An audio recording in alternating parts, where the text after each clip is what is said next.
Hello guys, welcome back to my channel. ഇന്ന് ഞാൻ ഇത് അൺബോക്സ് ചെയ്ത് നിങ്ങൾക്ക് കാണിച്ചു തരാം. എന്നിട്ട് എൻ്റെ ഫസ്റ്റ് എക്സ്പീരിയൻസ് ഞാൻ പറയാം.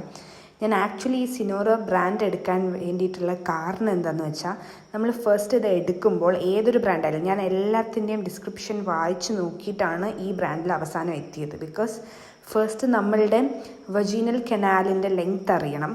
അത് കഴിഞ്ഞിട്ട് അത് ലോങ് ആണെങ്കിൽ നമ്മൾ ലോങ് ആയിട്ടുള്ള ഒരു മെൻസ്ട്രൽ കപ്പ് എടുക്കണം. ഫോർ എക്സാമ്പിൾ സിനോറ ലോങ് ആണ്. പിന്നെ പി സേഫ് ഒക്കെ ചെറിയ ലെങ്ത്തിലുള്ളതാണ്. അപ്പോൾ നമ്മൾ വജീനൽ കനാൽ ചെറുതാണെങ്കിൽ അതെടുക്കണം.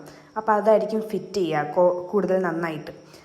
അപ്പം അങ്ങനെ ഒരു റിസർച്ച് ചെയ്തതിന് ശേഷമാണ് ഞാൻ ഇതിലോട്ട് എത്തിയത്. പിന്നെ അതിൻ്റെ സെൻറ്റിമീറ്റർ ഡയമീറ്റർ എല്ലാം ചെക്ക് ചെയ്യണം. അതിൻ്റെ അകത്ത് കൊടുത്തേക്കുന്ന പോലെ ലൈക്ക് 18 ടീനേജേഴ്സിന് സ്മോൾ, അത് കഴിഞ്ഞ് 25+ അടുത്ത മീഡിയം, ആൻഡ് നോർമൽ എന്താ പറയുക സി സെക്ഷൻ ചെയ്തവർക്ക് മീഡിയമാണ്. അത് കഴിഞ്ഞ് വെജീനൽ ബെർത്ത് ചെയ്തവർക്കാണ് ലാർജ് ഉള്ളത്.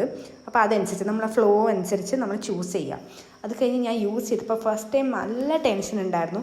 നമ്മൾ മാക്സിമം റിലാക്സ് ചെയ്ത് ബ്രീത്ത് ചെയ്താലേ നമ്മളെ മസിൽസൊക്കെ നല്ലതായിട്ട് പോകുള്ളൂ. പിന്നെ ഇതിൽ 4 എന്താ പറയുക ഒരു ഹോൾസ് ഉണ്ട് ചെറുതായിട്ടുള്ള. അത് നമ്മൾ വാക്യൂം സെക്ഷന് വേണ്ടിയിട്ടാണ്. അപ്പോൾ നമ്മൾ ഇൻസേർട്ട് ചെയ്യുമ്പോഴായാലും എടുക്കുമ്പോഴായാലും ആ ഡൗൺ പാർട്ട് ഒന്ന് പിഞ്ച് ചെയ്തിട്ട് വേണം എടുക്കാൻ.